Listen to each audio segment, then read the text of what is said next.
உலகத்தையே மிரட்டுறவர் ட்ரம்ப்பு. ஆனால் ட்ரம்ப்பையே மிரட்டக்கூடிய ஒரு சபை ஒன்று இருக்குது.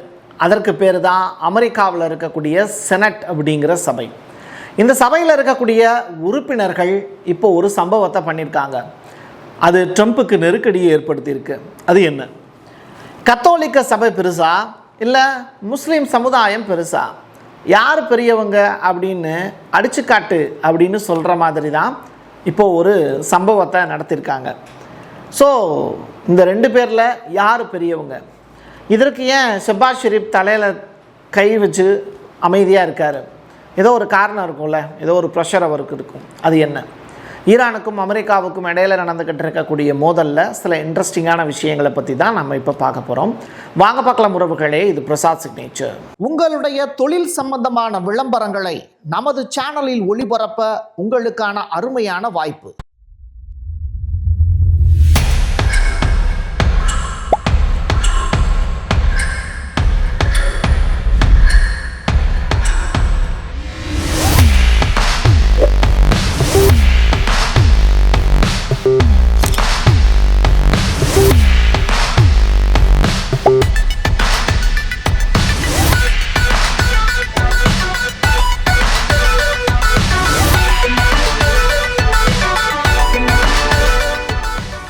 ஈரான் சைடில் இருந்து இப்போ கொடுத்துருக்கக்கூடிய ஒரு ஸ்டேட்மெண்ட் என்ன தெரியுமா? ரொம்ப வருத்தப்பட்டு பதிவு செஞ்சுருக்காங்க. அதாவது, எங்களிடம் தற்காப்பு ஏவுகணைகள் எதுவுமே இல்லை அப்படின்னா காசா மீது நடத்தப்பட்டதை போலவே இஸ்ரேலும் அமெரிக்காவும் சேர்ந்து ஈரானையும் சின்னாபின்னமாக்கி இருக்கும். ஆயுதங்களை நாங்கள் வச்சுக்கிட்டு இருக்கிறது மட்டும்தான் எங்களுக்கான சிறந்த பாதுகாப்பு அப்படின்னு உணர்ந்து சொல்லியிருக்காங்க. முதியவர் என்றோ இளையவர் என்றோ பாராமல் எவ்வித இரக்கமும் காட்டியிருக்க மாட்டார்கள் அமெரிக்கர்கள். அவர்கள் மனித உரிமைகளை பற்றி பேசுகிறார்கள். அது எந்த வகையில் நியாயமானது? அது ஒரு பெரும் பொய் அப்படிங்கிறாங்க ஈரான். கேட்பதற்கு இது கசப்பான உண்மையாக இருந்தாலும் உண்மையை மறைக்க முடியாதுல்ல. ஷெபாஸ் ஷெரீப் இப்போ பெரிய ஆளாக மாறிட்டார், பாகிஸ்தானுடைய பிரதமர். ரெண்டாவது, அவர் முக்கியமான விஷயங்கள் பற்றி ஈரான் கிட்ட டிஸ்கஸ் பண்ணியிருக்காரு. ஈரானிய அதிபர் பெஜஸ்கியான் கிட்ட அவர் சொல்லியிருக்கக்கூடிய வார்த்தைகள், குழந்தைகள் உட்பட ஆயிரக்கணக்கான அப்பாவி ஈரானுடைய சகோதர சகோதரிகள் கொல்லப்பட்டதாக நாங்கள் அறிந்தோம். அதை பற்றி பேசுகிறதுக்கான வாய்ப்பு, நேரில் பேசுகிறதுக்கான வாய்ப்பு இப்போ தான் எனக்கு கிடச்சிருக்கு. ஸோ எங்களுடைய ஆழ்ந்த இரங்கல்களை தெரிவித்துக் கொள்கிறோம் அப்படிங்கிற ஸ்டேட்மெண்ட். டெய்லி தினசரி கண்டென்ட்டாக மாறுவதற்கான முயற்சியில் இப்போ பாகிஸ்தானுடைய பிரதமர் ஈடுபட்டுக்கிட்டே இருக்கார். மினாப் அப்படிங்கிற அந்த விஷயம் கிட்டத்தட்ட 2 மாதங்களுக்கு முன்னாடி நடந்த நிகழ்வு. ரைட்டா? அந்த 168 குழந்தைகள் ப்ளஸ் 12 ஆசிரியர்கள் இறந்து போன நிகழ்வு. இப்போ தான் இரங்கல் தெரிவிக்கிறதுக்கே அவருக்கு நேரம் இருக்குது அப்படின்னா இது அரசியலை தவிர வேற ஒன்றும் இல்லை. போர்லாம் முடிஞ்சிருச்சு, மறுபடியும் பழைய விஷயங்களை பற்றி பேசுவோம். IAEAவினுடைய தலைவரை ஈரானுக்குள்ளே அனுமதிக்கணும். இந்த 60 நாள் போர் நிறுத்தத்தில் மிக முக்கியமான வார்த்தைகள் இதுவும் ஒன்று. அதாவது, ஈரானுடைய வெளியுறவு அமைச்சகத்தினுடைய செய்தி தொடர்பாளர் இஸ்மாயில் பாகேயி இப்போ ஒரு ஸ்டேட்மெண்ட் சொல்கிறாரு. துணை அதிபர் வான்ஸினுடைய கருத்தையும் அவர் வெளிப்படையாக மறுக்கிறார். அப்படி என்ன விஷயம் ஜேடி வான்ஸ் சொல்லியிருக்காருன்னா, IAEA நிச்சயமாக ஈரானுக்குள்ளே இறங்கி என்னென்னலாம் பாதிப்பு ஏற்பட்டது, எங்கெங்கெல்லாம் அணுசக்தி துகள்கள் இருக்குங்கிற ஆய்வுகளை மறுபடியும் நடத்த போகுது அப்படின்னு அவர் சொன்னார். அதுக்கு ஈரான் சைட்லேருந்து என்ன சொல்கிறாங்கன்னா, போரின் போது சேதமடைந்த அணுசக்தி நிலையங்களுக்குள் IAEA ஆதரவாளர்கள் இல்லை ஆய்வாளர்கள் யாருமே நுழையிறத அனுமதிக்கக்கூடிய திட்டங்கிறது எங்கள்கிட்ட கிடையாது. இந்த 60 நாள் போர் நிறுத்தத்துக்குள்ளே அது வராது. ஸோ யாரையும் உள்ளெல்லாம் விடமாட்டோம் அப்படின்னு சொல்லி அனுப்பிச்சிட்டாங்க. ட்ரம்ப்பு உலகத்திற்கு ஒரு முக்கியமான செய்தி ஒன்று சொல்லியிருக்காருங்க. என்ன தெரியுமா? வெனிசுலாவினுடைய கொள்கையில் இருந்து ஈரானுடைய கொள்கை மிகவும் மாறுபட்டது. வெனிசுலாவில் எனக்கு தெரிஞ்சு முக்கால்வாசி பேர் கிறிஸ்டின்ஸாக தான் இருப்பாங்க. ஆனால் அந்த கிறிஸ்டின்ஸாக இருக்கக்கூடிய அந்த மக்கள் மீதுலாம் ட்ரம்ப் இரக்கம் வச்சுருக்காரா அப்படின்னு கேட்டால், அந்த மக்கள் ஓட்டு போட்டு தேர்ந்தெடுத்த ஒரு தலைவரையே சிறை தண்டனை விதித்து அமெரிக்காவுக்கு தூக்கிட்டு போயிட்டார். அவரையும் சரி அவருடைய மனைவியையும் சரி. ஸோ கத்தோலிக்கர்களுடைய கொள்கையிலிருந்து முஸ்லீம்களுடைய கொள்கை சற்று மாறுபட்டது. கை வைக்க பயமாக இருக்குது அப்படின்னு அச்சம் தெரிவிக்கிறார். உலகம் முழுவதும் இருக்கக்கூடிய இஸ்லாமிய நாடுகள் ஒன்று கூடிவிடும். அப்போது ட்ரம்பினுடைய டவுசருக்கு அங்கே ஆபத்து வந்துடும். அதுதான் இங்கே பிரச்சனை. ஸோ அதை அவர் உணர்ந்துக்கிட்டார். அதனால் இப்போது சத்தம் இல்லாமல் இருக்கார். ஸோ அதைத்தான் அவர் சொல்ல வர்றாரு. ஈரானுடைய கொள்கை வெனிசுலாவினுடைய கொள்கையிலிருந்து மாறுபட்டது அப்படின்னு. இது தொடர்பாக அவர் பேசியிருக்காருங்கிறதுக்கான ப்ரூஃபை நான் உங்களுக்கு கொடுத்துட்றேன். and much different ideology. The ideology of the Muslims is slightly different than the ideology of the Catholics. We have the Catholics and the Muslims slightly different. அவ்வளோதான். பாகிஸ்தானுடைய பிரதமர் ஷெபாஸ் ஷெரீப் இன்னும் சில வார்த்தைகளையும் பேசியிருக்கார். அதாவது சில நாடுகள் பாலிஸ்டிக் ஏவுகணைகளை வைத்துக்கொள்வதற்கு அமெரிக்கா அனுமதிக்குது, ஆனால் ஈரான் மட்டும் அவற்றை வைத்திருக்கக்கூடாது அப்படிங்கிற நிலைப்பாடு இருக்குல்ல, அது ஏற்றுக்க முடியாத ஒரு விஷயம் அப்படிங்கிறத சொல்லியிருக்காரு. பாகிஸ்தானுடைய பிரதமர் முழுக்க ஈரான் பக்கம் சார்பாக பேசுவது அவருடைய பதவிக்கு ஆபத்தாக முடியலாம்.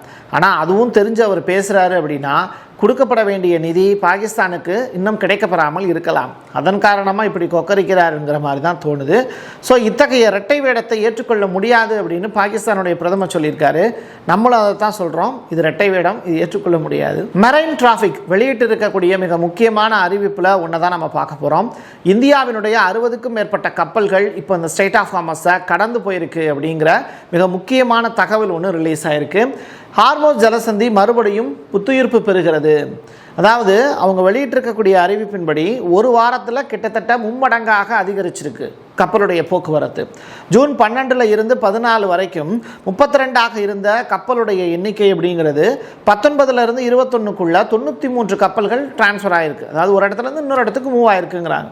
ஒரே நாளில் ஏற்பட்ட இந்த மாற்றம் நல்ல ஒரு கதையாக இல்லை, இது ஒரு நல்லதொரு காவியம்தான். நிச்சயமாக ஸ்ட்ரெய்ட் ஆஃப் ஹார்மஸ்லேருந்து கப்பல்கள் மூவ் ஆகிறது அப்படிங்கிறது நமக்கு கிடைக்கக்கூடிய சிலிண்டரில் இருந்து இயற்கை எரிவாயு உள்ளிட்ட பிரச்சனைகள் எதுவுமே இருக்காதுங்கிறது தான் இதிலிருந்து நம்ம புரிஞ்சுக்கக்கூடிய உண்மை. அமெரிக்காவினுடைய செனட் சபை அப்படிங்கிறது மிகவும் பொருத்தமற்ற நேரத்தில் அர்த்தமற்ற போர் அதிகார சட்ட வாக்கெடுப்பை நடத்துகிறது அப்படிங்கிற ஸ்டேட்மெண்ட்டை ட்ரம்ப் அவர்கள் சொல்லியிருக்காரு. வார் பவர் ஆக்ட் அப்படிங்கிறது அங்கே அமலுக்கு வந்திருக்கு. ஓட்டு போட்டிருக்காங்க. 50 பேரில் 48 பேர் அப்படிங்கிறது ட்ரம்ப்புக்கு எதிராக வாக்குகளை பதிவு செஞ்சுருக்காங்க. அதாவது ட்ரம்ப் இப்போ ஈரான் மேலே போர் தொடுக்க போகிறேன் அப்படின்னு சொல்கிறாருன்னு வச்சுக்கோங்களேன், அது வேண்டாம் அப்படிங்கிறாங்க. ஸோ இது அமெரிக்காவினுடைய நலனுக்காக செனட் சபை ஒரு முடிவு எடுத்திருக்கு, அது ட்ரம்ப்புக்கு பிடிக்கல அப்படிங்கிறாங்க. ஸோ நான் அவர்களுக்கு எதிராக செயல்படுவதை அமெரிக்கா விரும்பவில்லை, நான் அதை நிறுத்த வேண்டும் என்று செனட் சபை தெரிவிக்கிறது. யார்? ட்ரம்ப் அதை நிறுத்தணும் அப்படின்னு நினைக்கிறாங்க. இந்த செனட்டர்கள் என்னுடைய பணியை கடினமாக்கியிருக்காங்க, இருந்தாலும் நான் எப்படியாவது அதை செய்து முடிப்பேன் அப்படின்னு அவர் சொல்லியிருக்காரு. ஸோ எல்லா காரியத்தையும் செய்து முடிப்பதற்கான வாய்ப்பு அப்படிங்கிறது நான் உருவாக்கிக்குவேன் அப்படின்னு. நீங்கள் ஒரு படத்தில் ஒன்று தெரியும், இல்லாத வாய்ப்பை எனக்கு உருவாக்கிக்கவும் தெரியும், இருக்கிற வாய்ப்பை சரியாக பயன்படுத்திக்கவும் தெரியும் அப்படின்னு. ஸோ இந்த மாதிரியான கான்செப்டில் தான் ட்ரம்ப் அவர்கள் இப்போது அடுத்த கட்ட வேலையை தொடங்கியிருக்கார். கத்தாரில் இருக்கக்கூடிய இந்த ராஸ் லெஃபான் அப்படிங்கிற தொழிற்பேட்டை இருக்குல்ல, அங்கே ஒரு பெரிய ஆக்சிடெண்ட் நடந்துச்சு. இதில் இந்தியர்கள் இறந்து போனாங்க. அந்த இந்தியர்கள் இறந்து போனதில் மொத்தம் 12 பேர்னு நினைக்கிறேன். அதில் இறந்து போன இந்தியர்களில் ஜூன் மாதம் 21 ஏற்பட்ட தீ விபத்தில் தமிழகத்தைச் சேர்ந்த 3 மறைவு அப்படிங்கிறது ரொம்ப வருந்தத்தக்க ஒன்று.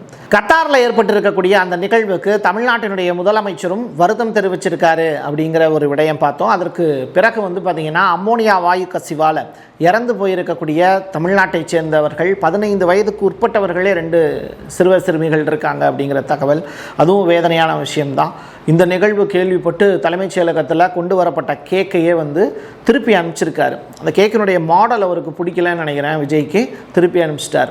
ஆனால் புத்தம் புதிய ஒரு கேக் புத்தம் புதியது இல்லை, ரொம்ப பழசு, அதில் பழசு தான். அந்த கேக் பார்த்தா மாடல் பார்த்தா தெரியுது, ரொம்ப பழைய கேக் மாதிரி தான் இருக்குது. ஆனால் அது விஜய்க்கு ரொம்ப பிடிச்சிருக்கு போல். இரவு நேரத்தில் 12 மணிக்கு மேலே அந்த டைம்லாம் பார்த்திங்கன்னா 000000 அப்படின்லாம் இருந்தது. அது ரொம்ப அவருக்கு பிடிக்கும் போல். நைட்டு 12 மணிங்கிறது எங்கே வச்சு வெட்டப்பட்ட கேக்குன்னு தெரில, சிரிக்கிறாப்பில் ரொம்ப சந்தோஷமாக இருக்காருன்னு நினைக்கிறேன். இப்படிலாம் இவர் சிரிச்சுக்கிட்டு இருந்தால் எதிர்கட்சியினருக்கு கோபம் தானே வரும். ஆனால் தமிழ்நாட்டில் இருக்கக்கூடிய மக்கள்லாம் இது ரொம்ப பெரிய அளவில் ரசிக்கிறாங்க. இதுக்கு மேலே அதை பற்றி எக்ஸ்ப்ளனேஷன் ஒன்றும் பெருசாக தேவையில்லை, டேஷு ஃபில்லப் பண்ணிக்கோங்க. ஒரு செய்தியாளர் ஒருத்தர் கேள்வி கேட்குறாரு, ஈரானுடனான போர் உலகளாவிய அளவில் பொருளாதார மந்த நிலையை ஏற்படுத்தக்கூடும் அப்படிங்கிறது உங்களுக்கு தெரியாதா அப்படின்னு. யாரை பார்த்து? ட்ரம்ப்பை பார்த்து கேட்குறாங்க. அதுக்கு ட்ரம்ப் சொல்கிறாரு, பொருளாதார பேரழிவை சந்திப்பதற்கு நீங்கள் தயாரா அப்படின்னு கேட்குறீங்க, ஆனால் பொருளாதார மந்த நிலையை விட அணு ஆயுத விவகாரம் தான் இங்கே முக்கியமானதுன்னு நான் நினைக்கிறேன், அதுக்காக தான் போராடிக்கிட்டு இருக்கேன் அப்படின்னு சொல்கிறார். இவங்கக்கிட்ட அணு ஆயுதம் இருக்கலாம், ஆனால் ஈரான்கிட்ட அணு ஆயுதம் இருக்கக்கூடாது. இதுதான் கேத்தலிக் இஸ்லாம் இந்த 2க்குமான வேறுபாடாக ட்ரம்ப் அவர்கள் கருதக்கூடிய விஷயம். அங்கே நம்ம சொன்ன பாயிண்ட்டை இங்கே கோர்த்து வச்சுக்கோங்க, புரியும். மோடிஜி உங்களுக்காக தான் ட்ரம்ப் அவர்கள் ஒரு முக்கியமான விஷயத்தை சொல்லியிருக்காரு. அது என்ன தெரியுமா? பெரிய எண்ணெய் நிறுவனங்கள் தாங்கள் வாங்கக்கூடிய கச்சா எண்ணெயினுடைய விலை வெகுவாக குறைந்திருக்கிறது அப்படிங்கிறத ஒத்துக்கிட்டாங்க. எல்லாருக்கும் எண்ணெய் சப்ளைங்கிறது தாராளமாக போயிட்டுருக்கு. ஆனால் சில நாடுகள் என்ன பண்ணுறாங்கன்னா இன்னமும் கச்சா எண்ணெயினுடைய விலையை குறைக்கவே மாட்டுறாங்க. இது அவங்களுக்கான அவப்பெயராக இல்லை, அமெரிக்கா மற்றும் பல்வேறு நாடுகளில் எனக்கு எதிரான ஒரு சதியாக பார்க்கப்படுது. ஸோ ட்ரம்ப்புங்கிற மனுஷன் என்னுடைய நலன் சார்ந்து நான் சில விஷயங்களை யோசிக்கும் போது உலகளாவிய தலைவர்கள் கச்சா எண்ணெயினுடைய ரேட்டை கம்மி பண்ணணும் அப்படின்னு ஒரு ஸ்டேட்மெண்ட் சொல்லியிருக்காரு. இது தொடர்பாக உடனடியாக விசாரணை நடத்தி ரிப்போர்ட் எனக்கு கொடுங்க அப்படின்னு சொல்லி நான் கேட்டிருக்கேன். ஸோ இப்போ நம்ம பார்க்குறத விட பெட்ரோலுடைய விலைங்கிறது வெகுவாக குறைக்க வேண்டும் தலைவர்கள் அப்படின்னு. இது மோடிஜியினுடைய கண்ணில் படுற வரைக்கும் ஷேர் பண்ணுங்கள். இதன் மூலிமா என்ன விலை குறைஞ்சிச்சு அப்படின்னா லாபம் பார்க்குறது ரிலையன்ஸ் தான். ஒரு புறம் அம்பானி குரூப்பும் இன்னொரு புறம் அதானி குரூப்பும் தான் பெரிய அளவில் லாபம் பார்க்குறாங்களே தவிர மக்களுக்கு பெரிய அளவில் எல்லாம் போய் சேருதா அப்படின்னு கேட்டால் கொஸ்டின் மார்க். இந்த கொஸ்டின் யாருக்கு எழுப்ப வேண்டிய தேவை இருக்குன்னா மோடிக்கு எழுப்ப வேண்டிய தேவை இருக்குது. ஸோ ட்ரம்ப் அவர்களே, மோடி குற்றவாளியாக நீங்கள் கருத வேண்டாம். நீங்கள் சொன்ன மாதிரி அவர் கொலையாளியாகவும் நாங்கள் கருதவில்லை. எது எப்படியோ எண்ணெயினுடைய ரேட்டு குறைஞ்சது அப்படின்னா சந்தோஷம்தான். குறைக்கலை அப்படின்னா பிடிச்சி ஜெயிலில் பிடிங்க சார் அப்படின்னு சொல்கிற மாதிரியான ஸ்டேட்மெண்ட் தான் ஒரு குடிமகனாக நம்மளால் சொல்ல தோணுது. எது எப்படியோ கிடைத்திருக்கக்கூடிய அத்தனை தகவல்களையும் உங்களிடத்தில் கொண்டு வந்து சேர்த்துட்டேன். என் கையெழுத்து என் மக்களுக்கான உறவுகளே, மீண்டும் ஒரு பதிவில் சந்திக்கலாம். நன்றி, வணக்கம். உங்களுடைய தொழில் சம்பந்தமான விளம்பரங்களை நமது சேனலில் ஒளிபரப்ப உங்களுக்கான அருமையான